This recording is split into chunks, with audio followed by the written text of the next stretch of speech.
Assalomu alaykum do'stlar. Mana bugun biz ratsional ko'rsatkichli daraja va uning xossalari mavzusidagi 48-misolni ko'rib chiqamiz. 48-misolda bizga berilgan 2 ko'paytirilgan 3 darajali ildiz osti 10 ko'paytirilgan 3 darajali ildiz osti 2,5 ko'paytirilgan 3 darajali ildiz osti 8 taqsim 25 minus 3 darajali ildiz osti 27 minus 3 darajali ildiz ostida 8 taqsim 3 darajali ildiz osti 64 berilgan. Buni hozir daftarimizga yozib olamiz. Mana daftarimizga yozib oldik. Birinchi qiladigan ishimiz ratsional ko'rsatkichli daraja bo'lgani uchun mana buni darajalariga yozib olamiz ildizlarni. 2 ko'paytirilgan 10 darajada 1 taqsim 3 bo'ladi. Ko'paytirilgan 2,5 degani 25 taqsim 10 bo'ladi. Mana darajalar yoziladi. Har bittasiga yoziladi. 1 taqsim 3, 1 taqsim 3.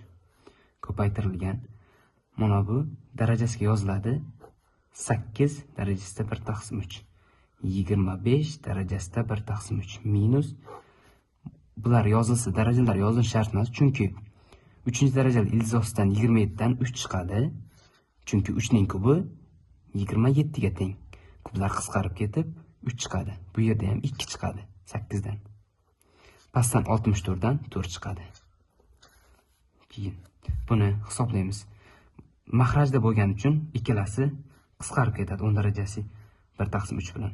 25 bilan 1 taqsim ildiz osti 1 darajali ildiz osti 3 bilan bular qisqarib ketadi. 8 2 ning kubi qilgani uchun qisqarib 2 bo'lib qoladi. Shunda 2 ko'paytirilgan bu yerda 2 qoladi, 2 bo'ladi. Minus 3 dan 2 ni ayirsak 1 taqsim 4. 2 4 minus 1 taqsim 4. Umumiy mahraj beraveramiz. Bu yer tagida 1 bo'lgani uchun buni ustiga 4 ni ko'paytirib olamiz. 4 ni 4 ko'paytirsak 16 minus 1 taqsim 4. Javob 15 taqsim 4.